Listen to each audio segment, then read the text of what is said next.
Assalamualaikum warahmatullahi wabarakatuh. Alhamdulillah rabbil alamin. Salatu wassalamu ala sayyidil anbiya'i wal mursalin wa ala alihi tayyibin tahirin wa ashabihil mayamin al muntajabin. Kita akan melanjutkan pembicaraan tentang sahabat-sahabat Rasulullah sallallahu alaihi wa alihi yang setia sampai akhir hayatnya.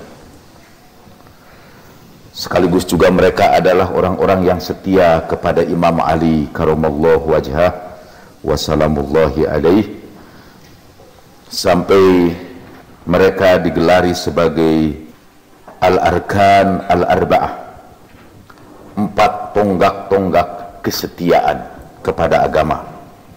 Tonggak yang pertama Abu Dzar Al-Ghifari sudah kita bicarakan dalam 2 pertemuan, dan sudah kita bacakan Nahjul Balaghah,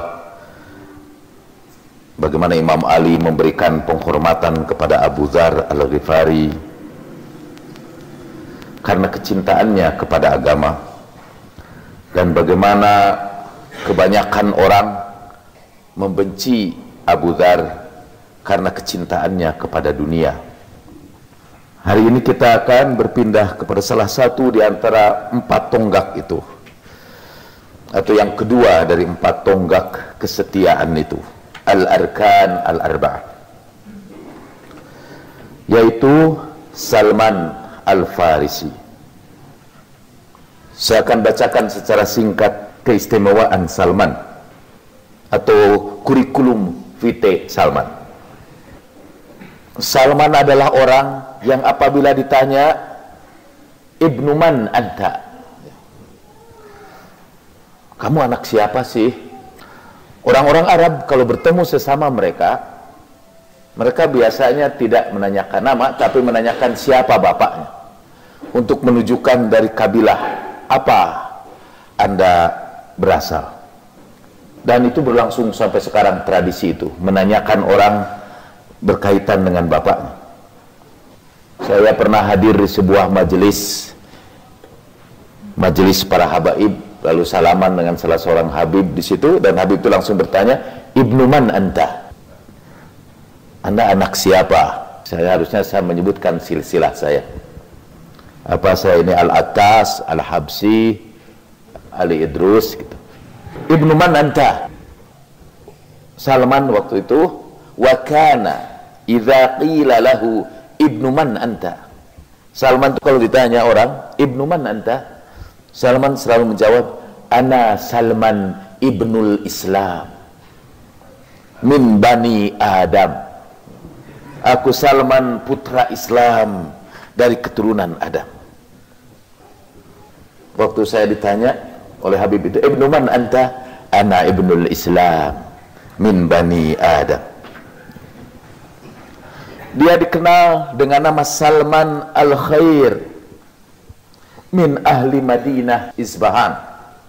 Salman Al-Khair, Salman sang kebaikan, berasal dari kota Isfahan. Kota Isfahan di Iran, sebuah kota yang sangat tua. Ketika nenek moyang kita baru pindah dari tepian sungai Yunan di Vietnam Utara dan ngungsi ke Indonesia, itu nenek moyang kalian itu bukan orang sini sih. Dulu sudah ada penduduk di sini, cuma pada mati semua. Sekiranya mereka hidup, mereka akan mengklaim negeri ini sebagai negeri mereka. Karena kita berasal dari Yunan. Nah, waktu nenek moyang kita dahulu karena kebanjiran di situ, menaiki perahu dan sampai ke Indonesia, kemudian menyebarkan sawah dan ladang di Indonesia. Pada saat nenek moyang kita melarikan diri dari tanah airnya itu, di Isfahan, di tempatnya Salman Al-Farisi, sudah berdiri sebuah perpustakaan. So you could imagine, Anda bisa bayangkan betapa jauhnya kita dalam perkembangan peradaban dari negerinya Salman Al-Farisi. Isfahan memang sebuah kota tua. Saya pernah berkali-kali ke Isfahan. dan masih terpesona oleh ketuaannya. Di dalam bahasa Persia ada peribahasa Isfahan nisfe jahan. Isfahan adalah setengah dunia. Kalau kita sudah mengunjungi Isfahan, kita sudah mengunjungi setengah dunia. Saya tidak akan melanjutkan cerita tentang Isfahan, tapi untuk menunjukkan kebesaran Salman itu, karena dia berasal dari pusat peradaban dunia. Tidak heran kalau dalam dirinya menghimpun, kata Rasulullah, ilmul awwalin wal akhirin. Pada diri Salman dihimpun ilmu orang terdahulu dan orang kemudian.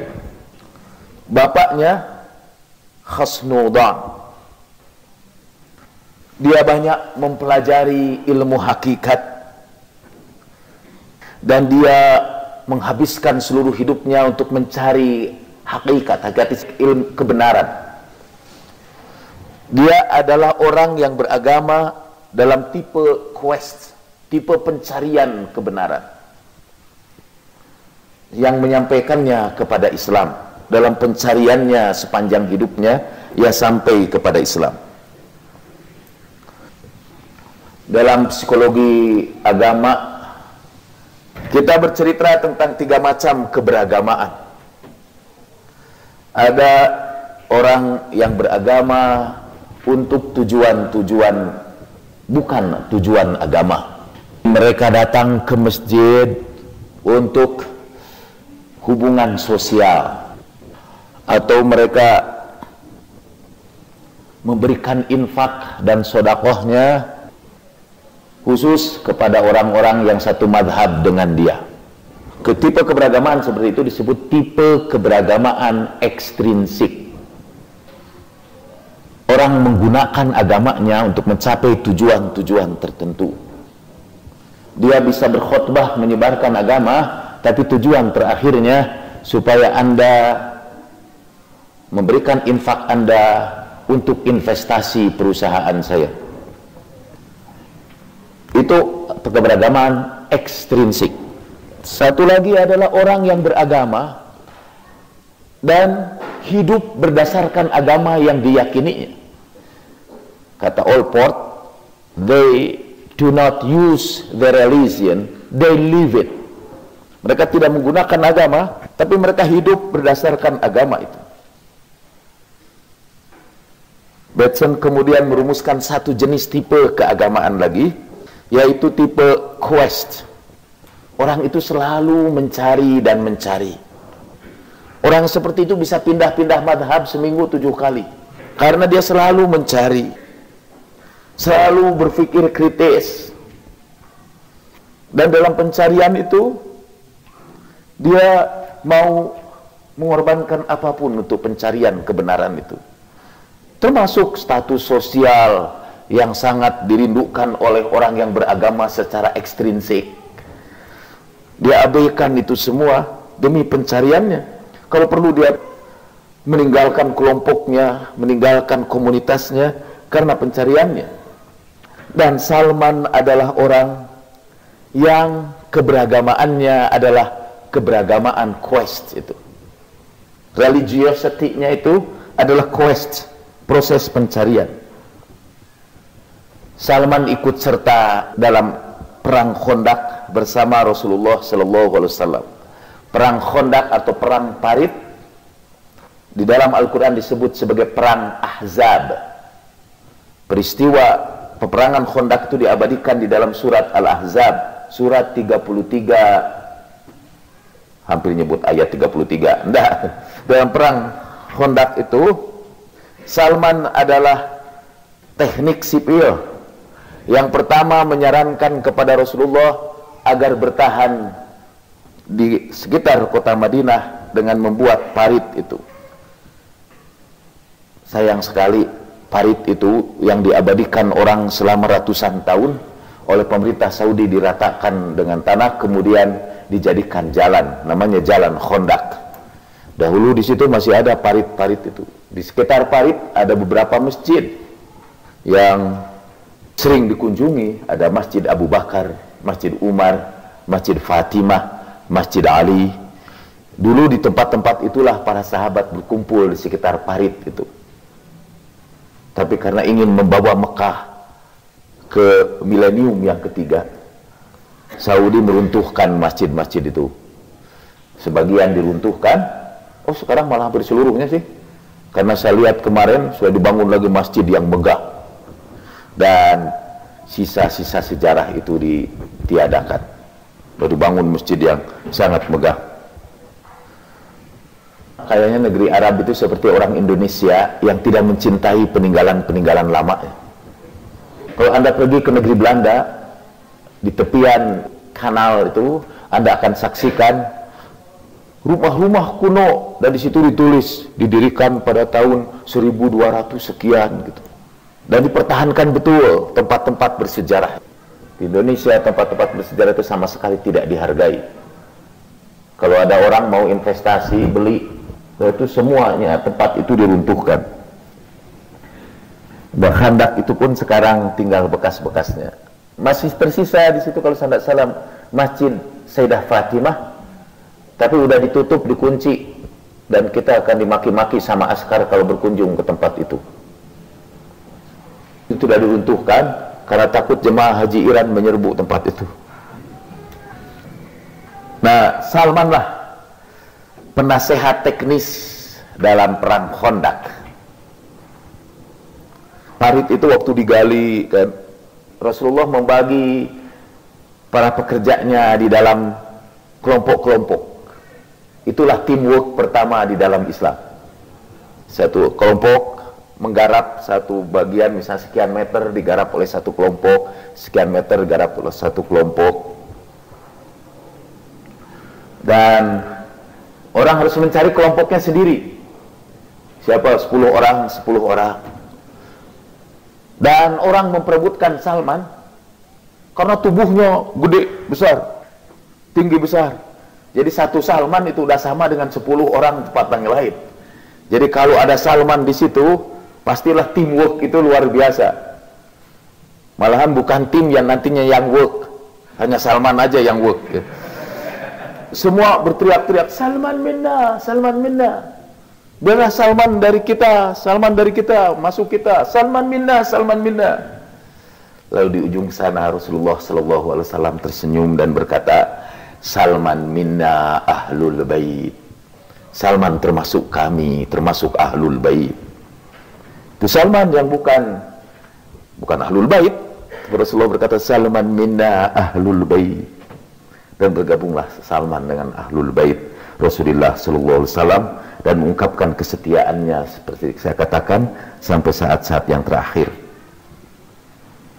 Dia memperoleh kedudukan yang sangat tinggi di depan Rasulullah SAW sampai disebut oleh Rasulullah,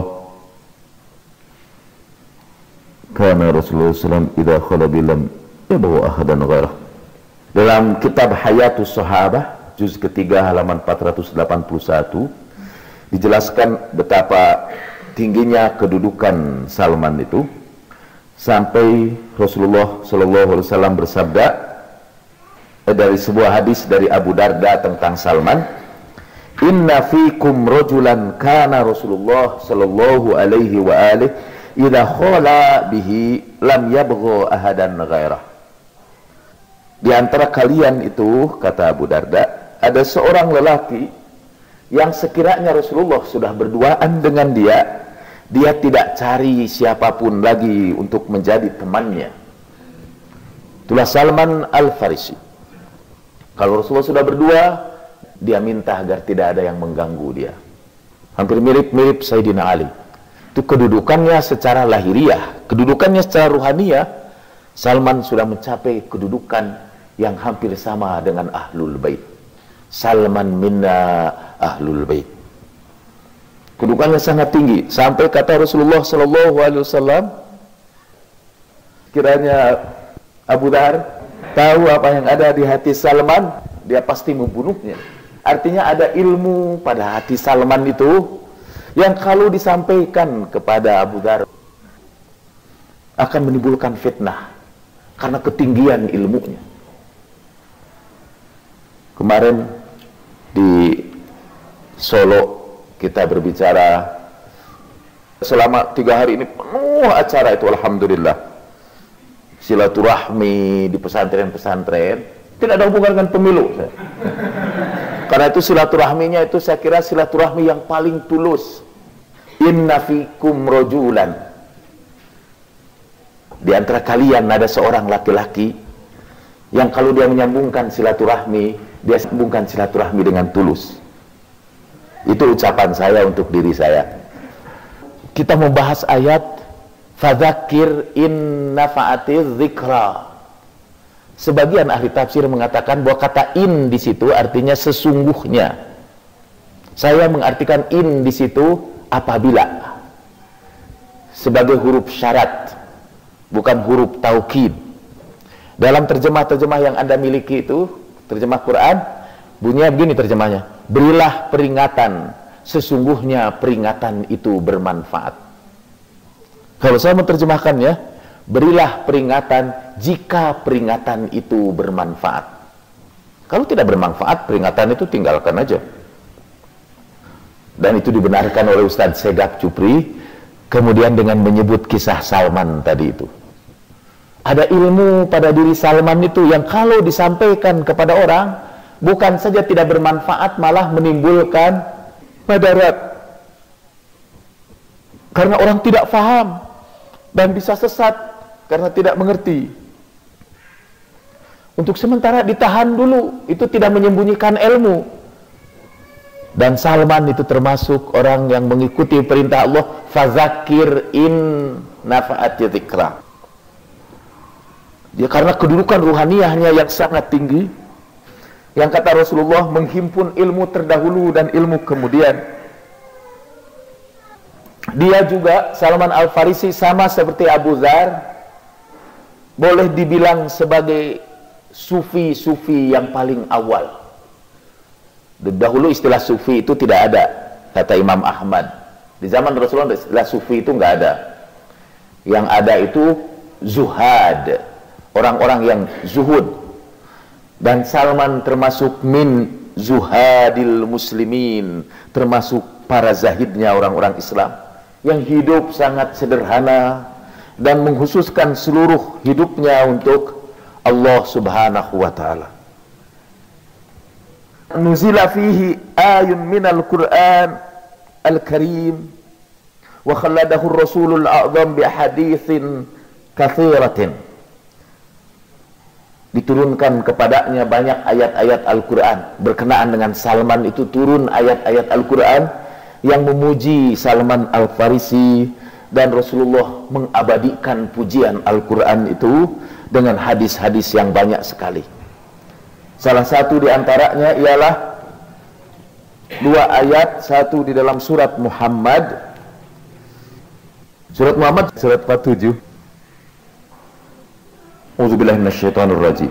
Ha antum haula'i tud'auna litunfiqu fi sabilillah faminkum man yabkhal wa man yabkhal fa innama yabkhalu an nafsihi wallahul ghaniyyu wa antumul fuqara. Wa in tatawallaw yastabdil qauman ghairakum thumma la yakunu amsalakum. Itulah satu kaum, mereka dipanggil untuk memberikan infaknya di jalan Allah, tapi di antara kalian ada yang bakhil, dan barang siapa yang bakhil sebetulnya dia akan membakhili dirinya sendiri. Allah Maha Kaya, kamu semua fakir, dan jika kalian berpaling, Allah akan gantikan kalian dengan kaum selain kaum kalian yang tidak seperti kalian lagi.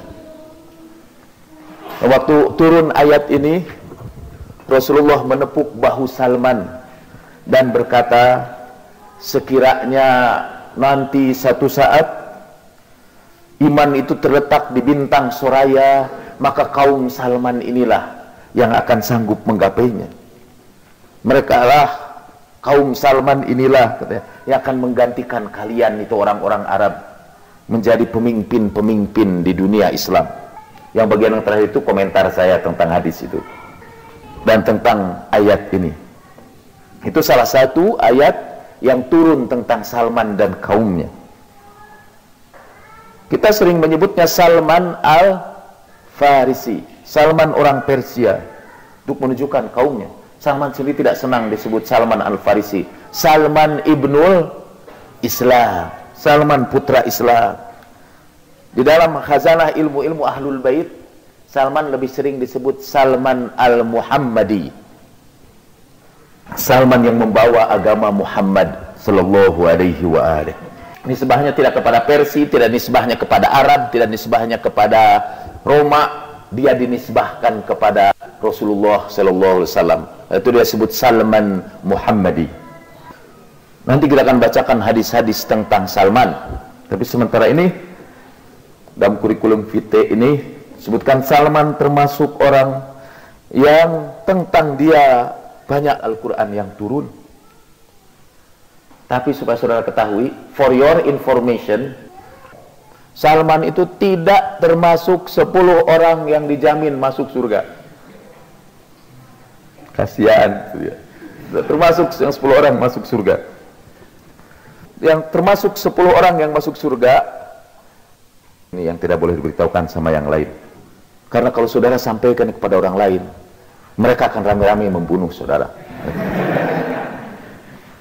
Yaitu yang termasuk nomor 1 balah dalam daftar orang yang masuk surga, ranking ke-1 adalah orang yang ditentang oleh Salman Al-Farisi. Ketika ia dibaiat sebagai khalifah, Salmanlah orang yang pertama yang tidak mau berbaiat kepadanya. Kemudian di Masjid Nabawi, di tempat orang-orang baiat itu, Salman berkhutbah menunjukkan kesalahan pembaiatan orang yang pertama masuk surga itu. Wa khutaba iddata khutab fil Masjidin Nabawi Asy-Syarif mu'aridus sultah. Salman berkhutbah, ada beberapa kali khutbah di Masjid Nabawi mengingatkan orang bahwa yang berhak untuk menjadi khalifah dan yang kepadanya kita harus mempersembahkan kesetiaan kita adalah Imam Ali bin Abi Thalib salamullahi alaihi. Dia berkhutbah sampai dia diusir dari masjid karena khutbahnya itu. Walaupun begitu, dia mengkritik itu secara demokratis. Setelah itu, karena dia yang dijadikan pemimpin, dia tidak melakukan pemberontakan. Mengikuti Imam Ali juga yang kemudian bergabung dengan jemaah kaum muslimin. Mungkin karena itulah pada zaman Umar ibnul Khattab, Umar mengangkatnya menjadi gubernur di Madain. Madain itu adalah sebuah kota yang jaraknya dari Baghdad kira-kira 35 km. Saya sering berdoa agar Irak itu cepat-cepat selesai dan Amerika cepat-cepat hancur. Karena ingin sekali kita berkunjung nanti seluruh jamaah Al-Munawwarah berkunjung ke Irak, dan saya akan tunjukkan ini Madain, ini Karbala. Ada banyak tempat bersejarah, Kufah, Basrah, Najaf. Indah betul melacak sejarah di situ. Termasuk Madain itu. Di situ Salman Al-Farisi pernah menjadi gubernur.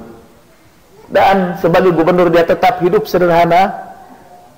Satu saat dia pergi ke pasar, dan karena tubuhnya besar lalu pakaiannya sangat sederhana, orang-orang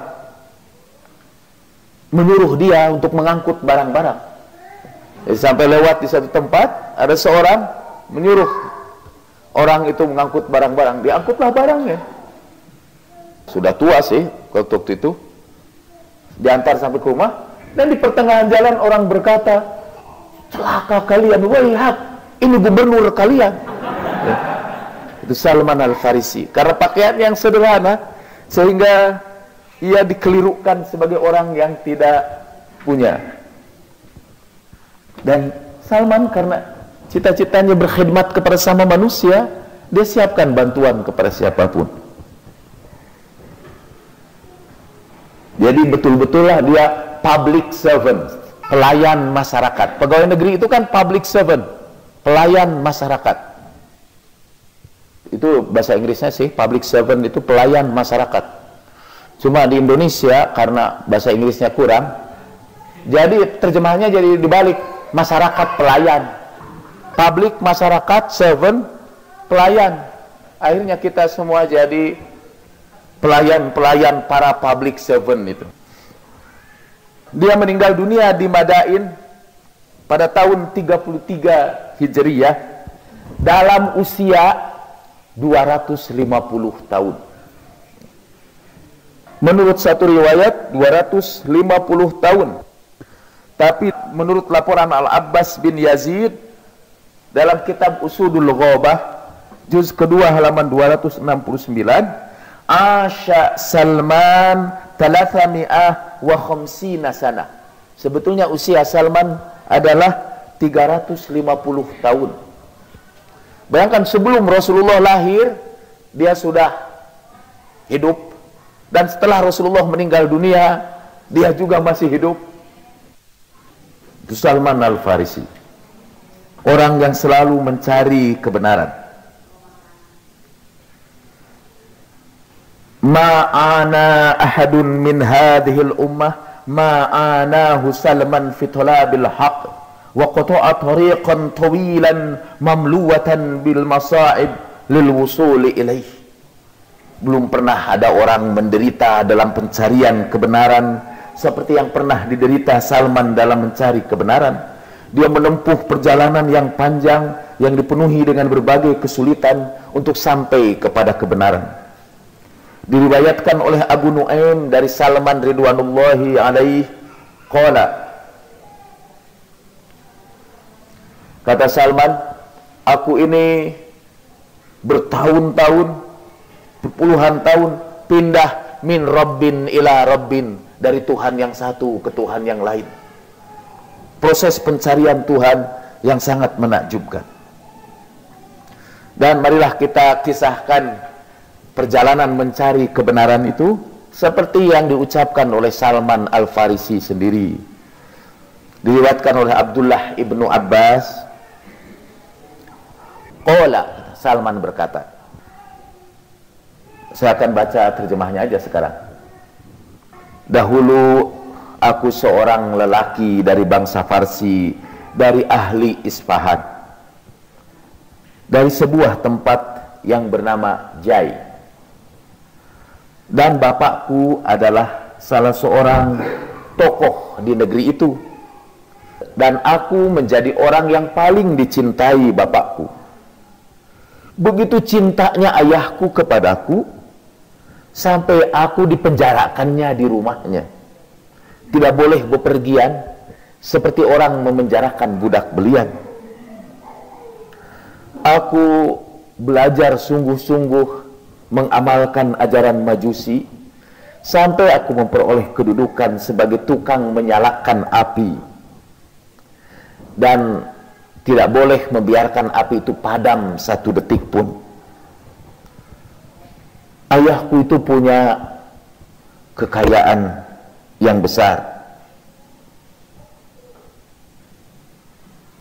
Bapakku itu punya deah yang besar. Tadi saya terjemahkan kekayaan. Pada suatu saat dia sibuk dalam membangun rumahnya, sedang bikin bangunan. Lalu dia berkata kepadaku, ya bunayya inni qad saghaltu fi bunyani hadzal yaum an dayati. Wahai anakku, aku sedang sibuk ini hari ini membangun rumah ini, sehingga aku tidak bisa lagi memperhatikan dayah itu, daganganku atau kekayaanku itu. Fadhhab ilaiha fatali'ha. Pergilah kamu ke sana dan lihat-lihat itu simpananku, simpanan kekayaan itu. Wa amaroni bi ba'di ma yurid. Lalu aku disuruh mengurus barang-barangnya itu seperti yang ia kehendaki. Tsumma qala li, kemudian ayahku berkata kepadaku, wala tahtabis anni, tapi janganlah kamu ini kelamaan nanti tidak datang kepadaku. Karena kalau kamu terlalu lama tidak berada di hadapanku, kunta ahamma ilayya min dai'ati, kamu itu lebih penting bagiku ketimbang seluruh kekayaanku. Dan kalau kamu tidak ada, aku tidak bisa mengerjakan pekerjaan apapun selain memikirkan kamu. Cintanya orang tuanya emang luar biasa. Sampai dipenjarakan anaknya, jangan bepergian. Sekali bepergian juga disuruhnya buru-buru pulang lagi. Kita lanjutkan cerita Salman. Maka pergilah aku untuk memeriksa barang-barang yang diperintahkan bapakku kepadaku. Di tengah perjalanan, aku melewati sebuah gereja milik orang-orang Kristen. Dan aku mendengar suara-suara di dalamnya. Rupanya mereka sedang sholat. Aku sekarang tidak mengerti mengapa ayahku melarang aku untuk tidak keluar dari rumahnya. Dulu aku tidak mengerti mengapa ayahku melarang aku keluar dari rumahnya. Sekarang aku paham. Karena ketika aku mendengar suara mereka, aku masuk ke gereja itu untuk memperhatikan apa yang mereka lakukan. Apa yang aku saksikan itu mengagumkan aku. Salat mereka mencengangkan aku, dan aku sangat ingin untuk bergabung bersama mereka. Aku berkata, "Hadza wallahu khairun minad-din alladzi nahnu alaih." Ini demi Allah lebih baik daripada agama yang kami peluk sebelumnya. Fa wallah ma barihtum hatta gharabatis syams wa taraktu da'ata abi falam atiha. Maka demi Allah tidak henti-hentinya aku berada di situ menyaksikan orang Nasrani itu beribadat sampai matahari tenggelam. Dan aku tinggalkan barang-barang bapakku itu, aku tidak mendatanginya. Kemudian aku mendatangi mereka. Bagaimana aku bisa belajar agama seperti ini? Mereka berkata, pergilah ke Syam. Syam itu Suriah sekarang. Lalu aku kembali kepada bapakku, dan bapakku sudah menyuruh orang untuk mencari-cari aku. Sampai seluruh pekerjaannya dia tinggalkan. Ketika aku mendatanginya, ia berkata, "Ai bunayya, aina kunta? Awalam akun ahidtu ilaika ma ahidtu?" Anakku, dari mana aja kamu ini? Where have you been? Bukankah aku sudah berjanji kepadamu apa yang sudah aku janjikan? Aku berkata kepadanya, "Duhai bapakku, aku melewati sekelompok orang yang sholat di gereja. Aku takjub dengan apa yang aku saksikan dari agama mereka. Demi Allah, aku terus-menerus bersama mereka sampai matahari tenggelam." Bunayya, laisa fi dzalika dini khairun, dinuka wa dinu abaika khairun minhu. Hei anakku, tidak ada baiknya dalam agama dia itu. Agama kamu dan agama ayah kamu, orang-orang tua kamu itu lebih baik dari agama dia. Kalla wallah innahu la khairun min dinina. Tidak, demi Allah, agama mereka lebih baik dari agama kita. Orang tuaku takut aku akan berpindah agama. Lalu ia ikatkan besi pada kakiku. Kakiku diganduli besi dan memenjarakan aku di rumahnya. Tapi aku kirimkan berita untuk disampaikan kepada orang Nasoro itu, kalau ada rombongan datang dari Syam, datang menemui kalian, beritahukanlah aku. Lalu datanglah rombongan kafilah dari Syam, para pedagang Nasrani, dan mereka memberitahukan kepadaku. Aku berkata, kalau kalian sudah selesai berdagang dan mau pulang, beritahukanlah kepadaku kepulangan kamu ke negeri kamu. Ketika mereka bermaksud pulang ke negerinya, mereka mengabarkan beritanya, lalu aku lepaskan besi yang mengikat kakiku. Kita tidak mendengar cerita dari Salman gimana dia melepaskan besi dari kakinya itu, apa lewat bantuan orang lain atau karena tubuhnya hebat dengan kekuatan sendiri. Kemudian aku keluar bersama mereka sampai aku tiba di Syam. Aku bertanya kepada penduduk Syam itu, siapa di sini orang yang paling tinggi ilmunya dalam ilmu agama kalian itu? Oh, ada seorang uskuf di gereja. Aku mendatanginya, lalu aku berkata kepada uskup itu, aku bermaksud untuk masuk agama ini, dan aku ingin sekali bergabung bersamamu dan berkhidmat kepadamu di gerejamu. Aku belajar dari kamu dan salat bersamamu. Udkhul, kata, boleh saja masuk. Lalu aku masuk bersamanya. Wa kana rajula su'in, dan ternyata dia ini orang yang jelek. Uskup itu orang jelek. Ya'muruhum bis-shadaqah wa yuraghibuhum fiha, fa idza jama'u lahu syai'an minha iktanazahu li nafsihi wa lam yu'tihi al-masakin hatta jama'a sab'a qilal min dhahabin wa waraqin. Ternyata dia itu orangnya bukan orang baik. Dia memerintahkan jamaahnya untuk bersedekah, menggemarkan mereka untuk bersedekah, tapi kalau sedekah itu udah terkumpul, dia tumpuk-tumpuk kekayaan itu buat dirinya sendiri dan tidak pernah diberikan kepada fakir miskin, sampai dia berhasil menghimpun 7 qillah, mungkin ini sebuah ukuran emas dan perak. Aku marah kepada dia dengan kemarahan yang besar ketika aku melihat apa yang dilakukannya, tapi dia tetap berkhidmat di situ sampai ia meninggal dunia. Ketika ia meninggal dunia, berkumpullah orang-orang Nasoro untuk menguburkannya. Aku berkata, orang ini orang jelek, orang jahat. Dia menyuruh kalian bersedekah, menggemarkan kalian untuk sedekah, tapi kalau sudah kalian datang, dia kumpulkan sedekah kalian itu untuk dirinya sendiri. Fa idza ji'tumuhu biha iktanazaha li nafsihi wa lam yu'til masakin minha syai'an.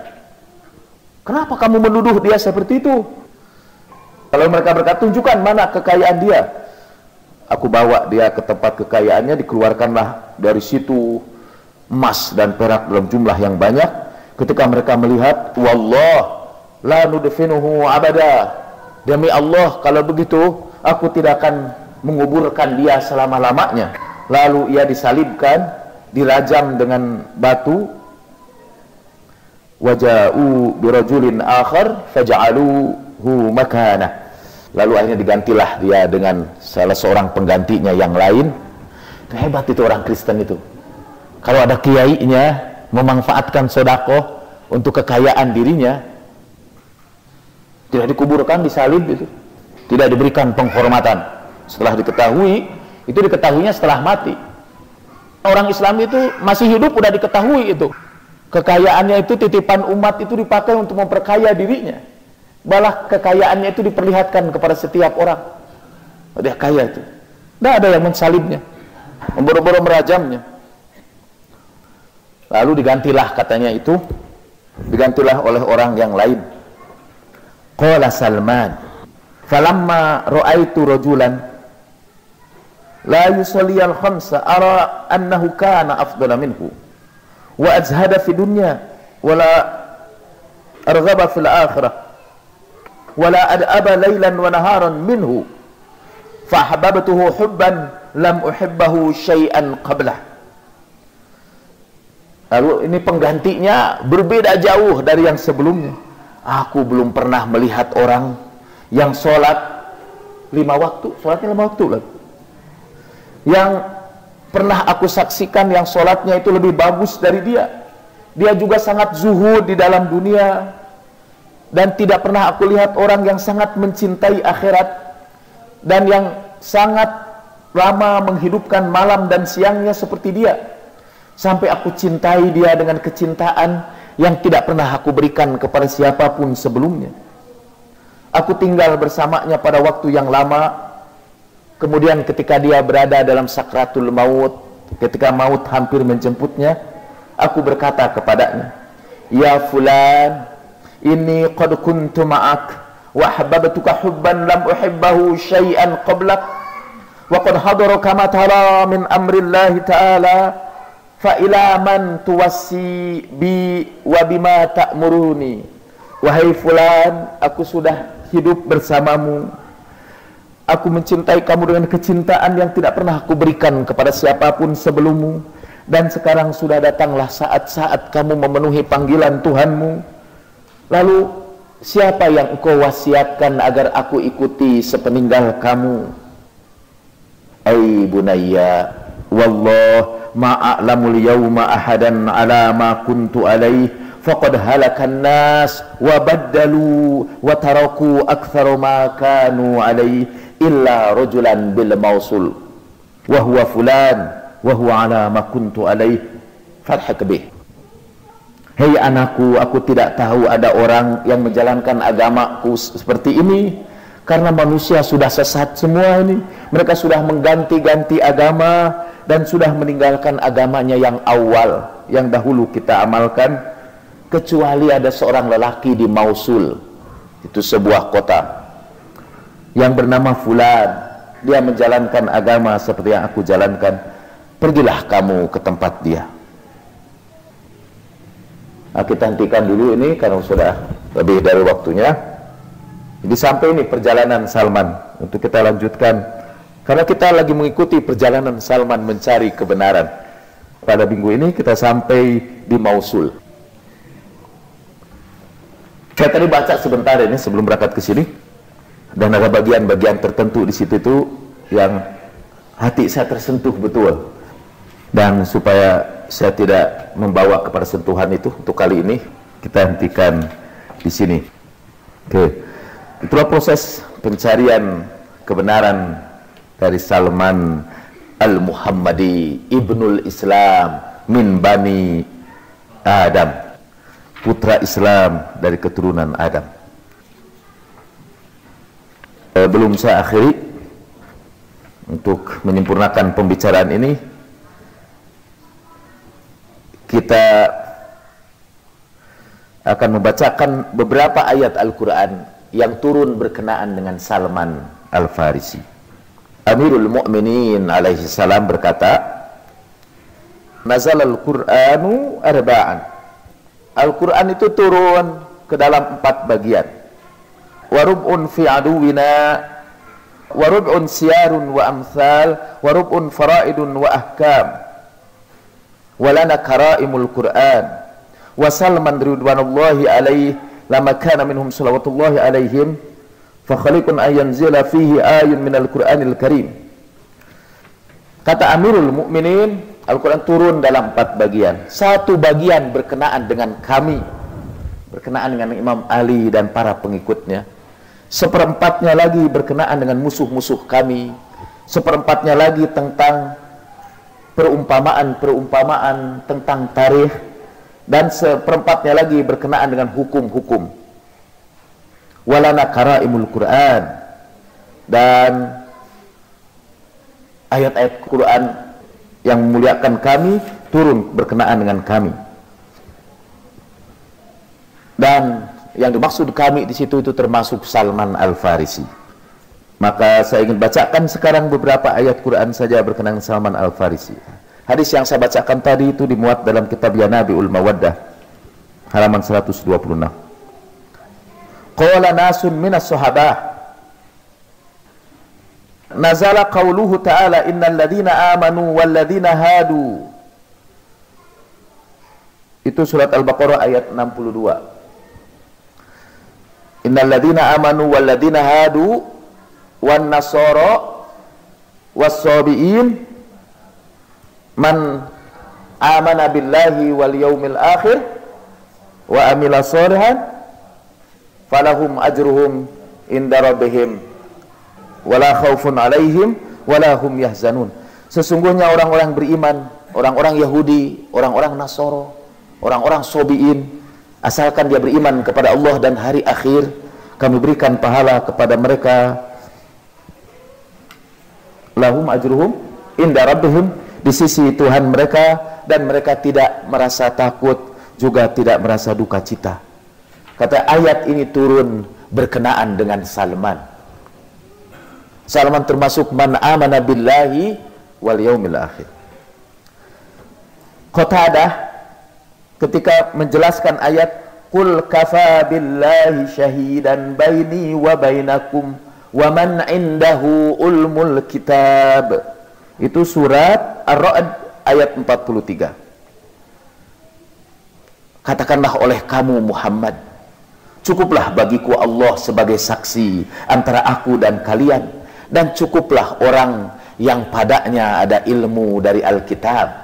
Man indahu ilmul kitab, orang yang padanya punya ilmu kitab. Qala minhum Salman, yang dimaksud di situ diantaranya yang mendapat ilmu kitab adalah Salman, samping Imam Ali karamallahu wajhah. Kemudian surat Kahfi ayat 28, wasbir nafsaka ma'al ladzina yad'una rabbahum bil ghadati wal ashi yuriduna wajhah wa la ta'du aynaka anhum turidu zinatal hayati dunya. Bersabarlah, sabarkan dirimu bergabung dengan orang-orang yang berdoa kepada Tuhan mereka pada pagi dan petang hanya karena mengharapkan ridhonya. Janganlah kamu palingkan matamu dari mereka karena kamu mengharapkan perhiasan kehidupan dunia. Fahadihi nuzilat fi Salman al-Farisi, dan ayat ini pun berkenaan dengan Salman al-Farisi. Jadi riwayatnya saya baca dengan cepat.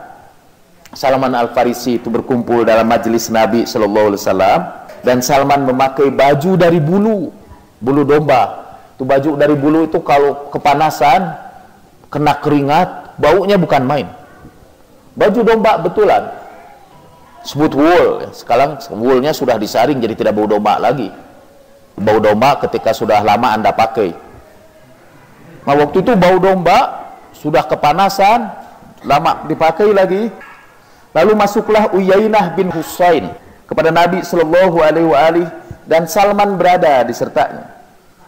Baunya pakaian Salman itu membuat dia pusing. Dan Salman sudah berkeringat di situ. Wa kana yaumun syadidal har, dan hari itu hari yang sangat panas, dan Salman berkeringat di dalam pakaiannya yang terdiri dari bulu itu. Sebenarnya ini bukan pakaian kisah itu serban lah, semua itu berbulu itu, dan bau sekali. Faqala ya Rasulullah, kami ingin memberikan saran kepada Anda. Dia orang kaya raya sih, yang pakaiannya bagus-bagus. Jadi kalau datang penuh wewangian kan, orang kaya kan gitu. Dia masuk dan menginginkan, kalau aku masuk kepadamu ya Rasulullah, keluarkan orang-orang seperti ini. Dan kalau kami udah keluar, barulah engkau boleh memasukkan siapa saja orang yang kau kehendaki. Ngehina bener itu. Fa'anzalallahu ta'ala, lalu Allah menurunkan ayat itu. Sabarkan dirimu bersama orang-orang yang menyuruh Tuhan mereka pada pagi dan petang hanya karena mengharapkan ridhomu, dan janganlah kamu palingkan kedua matamu dari mereka hanya karena mengharapkan perhiasan kehidupan dunia. Ayat selanjutnya kan, wala tuti man aghfalna qalbahu an dzikrina, dan janganlah kamu mentaati orang-orang yang sudah kami lalaikan hatinya dari peringatan kami. Dan itu untuk Uyainah bin Husain bin Hudzaifah bin Badar al-Fazari. An Anas bin Malik, dari Anas bin Malik, ketika sampai pada ayat yauma nahsyurul muttaqina ila rahmani wafda, dalam surat Maryam ayat 85, pada hari ketika kami menghimpun orang-orang muttaqin, orang-orang takwa, ke hadapan Tuhan mereka yang maha pengasih dalam rombongan-rombongan. Hum qaumun yafiruna ilallah, mereka adalah kaum yang lari kepada Allah. Fayu'taun, lalu mereka mendapat anugerah. Wa yuhabbun, dan mereka dicintai. Wa yukramun, dan dimuliakan. Wa yushfa'un, dan diberi syafaat. Minhum Salman al-Farisi, di antara mereka adalah Salman al-Farisi. Ini Anda bisa baca dalam kitab Tahdid Tarikh Dimashq Al-Kabir juz ke-6 halaman 204. Dari Abu Hurairah. Untuk selanjutnya, di antara orang-orang yang setia kepada Imam Ali, kita tidak masukkan Abu Hurairah. Saya mohon maaf kepada Anda yang mencintai beliau. Itu hanya karena pertimbangan teknis. Tapi hadisnya kita bawakan. Inna Rasulullah sallallahu alaihi wasallam tala hadhil ayah wa in tatawallaw yastabdil qauman ghairakum thumma la yakunu amsalakum. Surat Muhammad ayat terakhir. Lalu Rasulullah berkata, qalu, mereka bertanya, ya Rasulullah, man haula alladzina in tawallaina istabdalu bina. Ya Rasulullah, siapa itu kaum itu yang kalau kami berpaling dari agamamu, mereka akan menggantikan kami dan tidak akan seperti kami. Lalu Rasulullah fadoroba ala fakhdhi Salman al-Farisi thumma qala hadha wa qaumuh walau kana ad-dinu 'inda Thuraya latanawaluhu rijalun min Faris. Kemudian Rasulullah memukul paha Salman al-Farisi seraya berkata, inilah dia dan kaumnya. Sekiranya agama nanti terletak di bintang Soraya, tidak akan dicapai ketinggian agama itu oleh orang-orang dari Persia. Nah, dengan itu kita akhiri. Silakan kalau ada pertanyaan. Benarkah riwayat yang mengatakan bahwa Nabi SAW pernah mengecam Imam Ali karena beliau hendak menikah lagi, pada saat itu beliau sudah menikah dengan Sayyidah Fatimah? Emang ada hadis itu? Secara singkat, hadis itu doibnya kebangetan lagi. Karena waktu itu kata Imam Ali mau menikah untuk yang kedua kalinya dengan anak Abu Jahal. Padahal Imam Ali berada di Madinah waktu nikah sama Fatimah, dan Abu Jahal masih di Mekah, bahkan sudah meninggal dunia. Udah mati lah, bukan meninggal dunia, pada perang Badar. Dan itu kata Imam Ali mau menikah dengan anaknya Abu Jahal. Sampai Rasulullah berkata dalam hadis itu, tidak boleh anak orang soleh bergabung dengan anak orang kafir, orang fasik di dalam satu rumah. Tidak boleh menggabungkan anak orang saleh, maksudnya Sayyidah Fatimah, dengan orang fasik situ. Marahi kata Imam Ali. Cerita ini lebih dahsyat lagi ketika sampai di Indonesia, sampai pada pembicaraan para kiai di kampung-kampung. Itu Sayyidah Fatimah ditanya, katanya, apa kamu ridho kalau suami kamu menikah lagi? Sayyidah Fatimah berkata, ridho, katanya. Sayyidah Fatimah bersandar pada pohon pisang, tapi pohon pisang itu kering kerontang. Karena panasnya hati Sayyidah Fatimah, pohon pisang kering kerontang. Dan di zaman Rasulullah belum ada pohon pisang. Dan sampai sekarang di Madinah itu tidak ada pohon pisang. Ada pohon pisang sekarang, tapi di Taif. Tapi di Madinah itu tidak ada pohon pisang. Itu improvisasi bangsa ini luar biasa itu kalau cerita-cerita tentang Nabi. Bahkan banyak hadis-hadis yang hanya beredar di Indonesia saja, di negara lain tidak ada. Ya. Itu hasil kreasi para mubalik di Indonesia. Mohon diterangkan kata-kata Imam Ali alaihissalam pada khutbah 79 Nahjul Balaghah yang mengatakan bahwa bukti dari kekurangan akal wanita adalah kesaksian dua wanita sama dengan kesaksian satu orang laki-laki. Bukankah hal ini melecehkan akal wanita? Wah, bingung ini jawabnya. Ini sangat bias gender. Dalam riwayat ahli sunnah, ini juga diucapkan oleh Rasulullah Shallallahu Alaihi Wasallam bahwa agama perempuan itu kurang dari agama laki-laki, karena ketika mereka sampai pada masa menstruasinya, mereka tidak menjalankan agamanya, tidak sholat, tidak ibadah. Juga karena di dalam Al-Quran kesaksian dua orang wanita itu sama dengan kesaksian seorang laki-laki. Pertama-tama kita harus memahami, mungkin Imam Ali berbicara pada konteks perempuan di zaman itu, karena perempuan itu umumnya tidak memperoleh peluang pendidikan, bahkan seringkali sebelumnya dibunuh hidup-hidup pada masa awalnya. Kadang-kadang perempuan dijadikan sebagai barang pampasan perang, tidak memperoleh pendidikan yang memadai. Akal di situ mungkin maksudnya pengetahuan, bukan kecerdasan. Bahwa pengetahuan perempuan di zaman itu boleh jadi setengahnya dari laki-laki. Tapi wallahu alam, penelitian mutaakhir menunjukkan bahwa tidak ada perbedaan antara kecerdasan laki-laki dengan kecerdasan perempuan.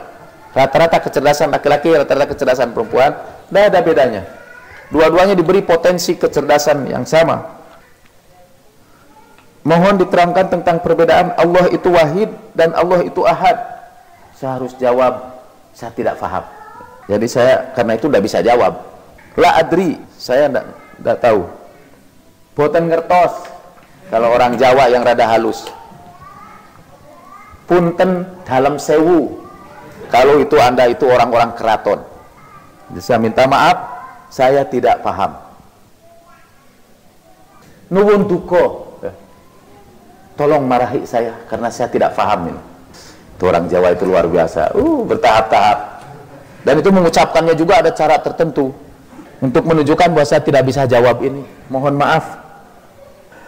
Kemarin itu saya memberikan pengajian di sebuah pesantren di Muntilan, di puncak bukit. Orang yang datang ke situ orang-orang miskin semua. Ada 100 orang di antara mereka tidak bayar sama sekali, dan sisanya ratusan lagi, jumlahnya 900-an bayar uang sekolah termasuk uang mondok 5.000 rupiah. Ini luar biasa ini kiai di situ itu. Besar betul jasa para kiai seperti itu ya, yang mendirikan lembaga pendidikan tanpa memungut bayaran.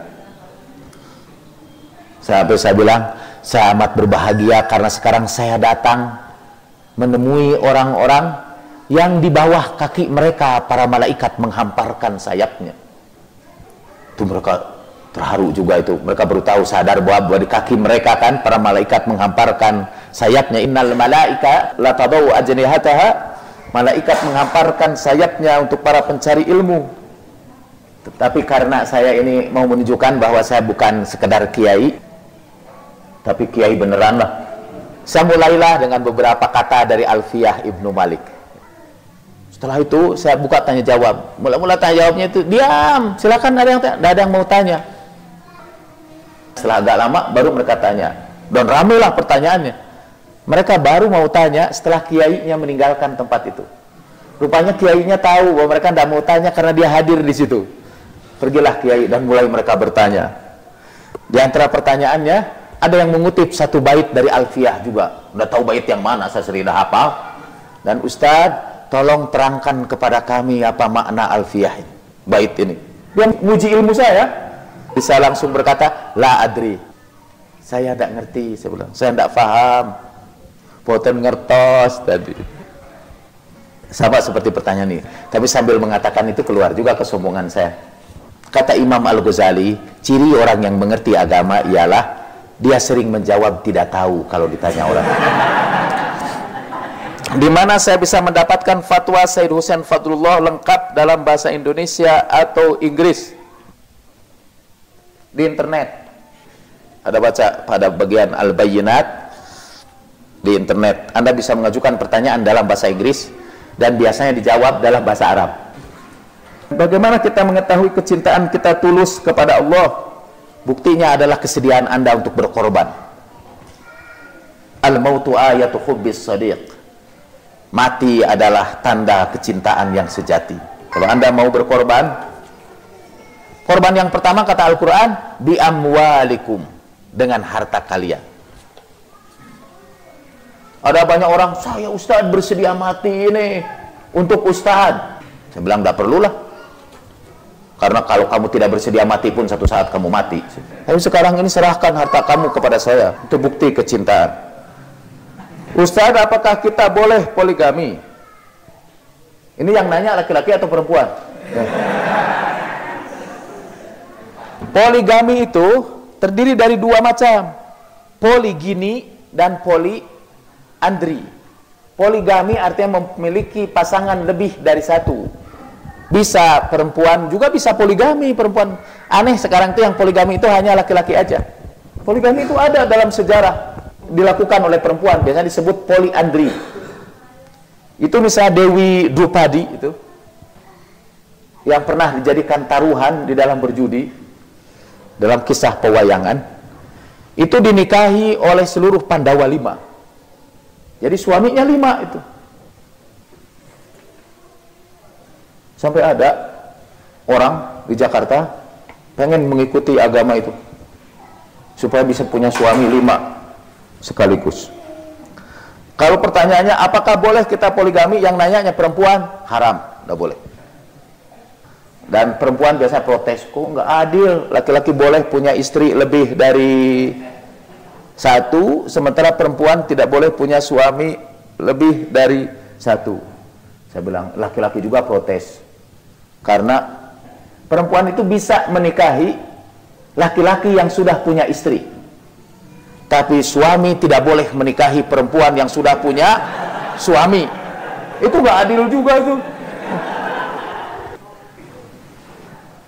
Ustaz, Rasulullah kan tahu kalau cucunya bernama Imam Husain akan mati dibunuh di tanah Karbala. Kok Rasulullah tidak berdoa pada Tuhan supaya Imam Husain matinya tidak mengenaskan atau dibunuh? Kalau kayak gitu berarti Rasulullah tidak cinta atau tidak peduli atas Imam Husain. Bagus ini pertanyaan itu. Jawabannya nanti sebuah buku. Mengapa Rasulullah membiarkan itu terjadi? Mengapa dia tidak berdoa? Tapi juga kepada penanya itu, apa karena Imam Husain dibiarkan mati dengan sangat mengenaskan, itu berarti Rasulullah tidak cinta kepadanya? Tidak. Itu ungkapan cinta Rasulullah. Kata Rasulullah sendiri, di atas segala yang baik itu ada yang lebih baik, tapi tidak ada yang lebih baik daripada kematian di jalan Allah. Mati syahid itu mati yang paling mulia. Sampai nanti orang-orang yang syahid dibangkitkan pada hari kiamat dengan harum yang semerbak yang berasal dari parfum darah yang membasahi tubuhnya. Dan saya sudah menemukan sampai sekarang pun itu orang-orang yang syahid itu darahnya masih tetap harum. Dan itu satu kemuliaan, dan karena kecintaan Rasulullah kepadanya, Rasulullah memberikan satu kemuliaan kepada cucunya, yaitu mati syahid. Dan tidak mungkin Rasulullah berdoa, ya Allah jangan sampai Imam Husain mati syahid. Itu tidak mungkin. Itu hanya doa diucapkan oleh orang-orang yang tidak suka dengan kesyahidan. Itu yang cintanya cinta seperti orang tuanya Salman itu. Saking cintanya dipenjarakanlah di rumah.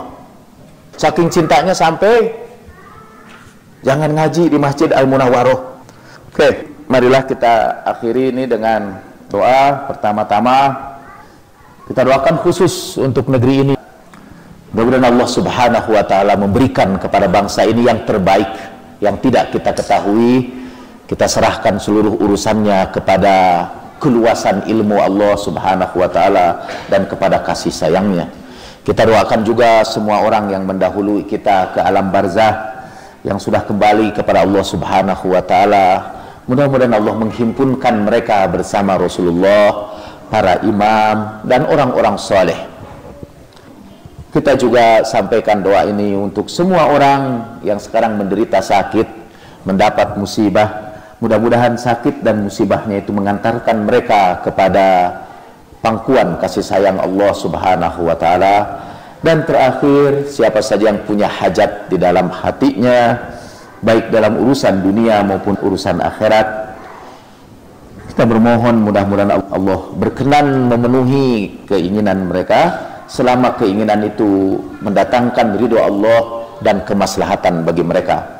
Ala hadhihi niyyah wa kulli niyyatin shalihatin ziyadatan fi sarfi nabil Mustafa Rasulullah sallallahu alaihi wa alihi. Al-Fatihah.